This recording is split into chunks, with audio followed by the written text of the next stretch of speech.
You've probably heard that journaling is just something calm people do with tea and a nice notebook. But brain scans show that writing about your feeling can physically quiet down your brain's fear center in under 20 minutes. So what's actually going on when you put a bad feeling into words? Here's why this matters. Most people don't process their anxiety. They just carry it. It shows up at 2 a.m., it shows up mid-meeting, it shows up as snapping at someone you love over nothing. And the common advice is always the same. Just relax. Just stop worrying. Which is, if you think about it, a genuinely useless instruction. Nobody has ever relaxed because someone told them to relax. So a psychologist decided to test whether writing could do what just relax cannot.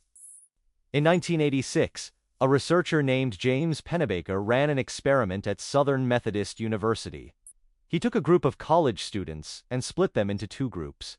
One group wrote about a random topic, like their shoes. The other group wrote about their most upsetting, unresolved experience, 15 minutes a day, 4 days in a row. Here's the strange part. The people who wrote about their pain felt worse immediately afterward. Some of them cried. Some of them reported feeling worse than before they started. Then, months later, Pennebaker checked in. The writing group had made significantly fewer visits to the doctor. Not slightly fewer, significantly fewer. Their blood pressure was lower. Their immune markers were better. Something about dragging the bad feeling out onto paper had changed their bodies, not just their moods. That one study kicked off over 200 follow-up studies. And decade after decade, the pattern holds. People who write about what's actually bothering them, consistently, end up less anxious, less depressed, and physically healthier than people who don't. Now here's a story that makes it concrete. In one follow-up study, Pennebaker worked with a group of people who had just lost their jobs. Getting laid off is one of the most quietly devastating things that happens to an adult. It's not just money. It's identity. It's the story you tell yourself about who you are. Half the group wrote about the layoff, what it felt like. The anger, the shame, the fear of what comes next. The other half didn't. The writers found new jobs faster.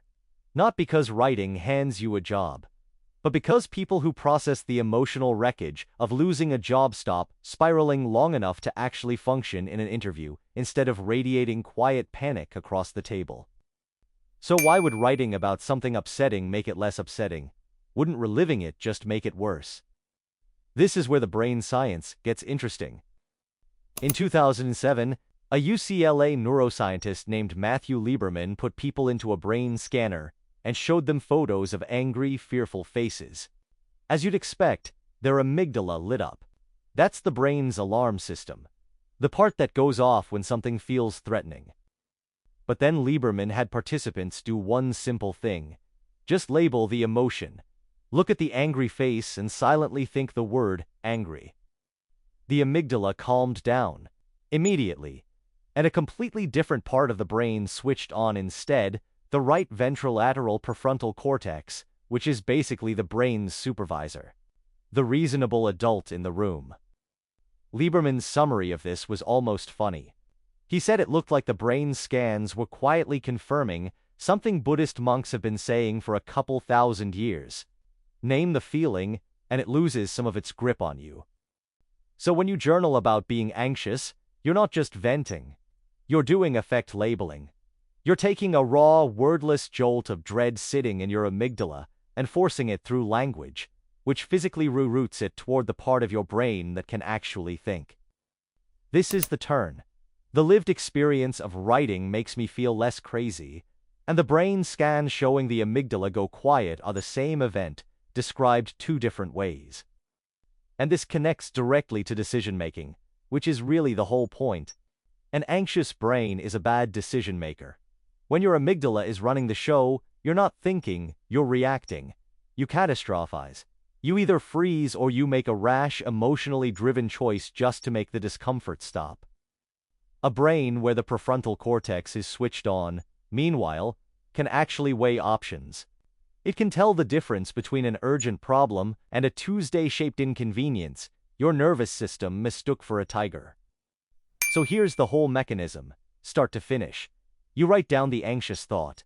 Writing forces you to name it, specifically in words, rather than let it float around as a formless dread.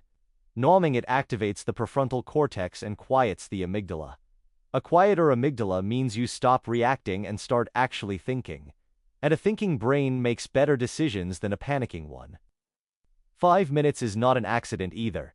You don't need Pennebaker's 15-minute clinical protocol to get a version of this effect. Later research found that even very short writing sessions, just a couple of minutes, produced measurable benefits. The mechanism doesn't require an essay. It requires specificity, numbing the actual feeling, not vaguely gesturing at stress. Here's the one concrete thing to try. Tonight or tomorrow morning, take 5 minutes. Don't write a diary entry about your day. Write about the one thing that's actually bothering you right now, using the most specific, honest words you can find for it. Not, "I'm stressed." Try, "I'm afraid I'm going to disappoint someone tomorrow, and I don't know how to say that out loud." That specificity is doing the neurological work. It's the difference between shape matching and affect labeling, and only one of them turns the amygdala down. Nobody relaxed because someone told them to relax. But it turns out plenty of people calmed down because they wrote one honest sentence about what was actually wrong.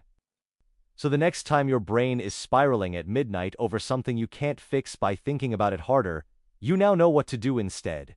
Pick up a pen and go looking for the exact right word. Case closed, until the next file. What's one thing you've never actually written down, even though you think about it constantly? Tell us in the comments. And if you liked this one, the Stranger Than You Think playlist has more like it. Every week we open a new file, a new truth about why humans feel, think, and act the way they do. If you want in, subscribe. The next one might change how you see everything.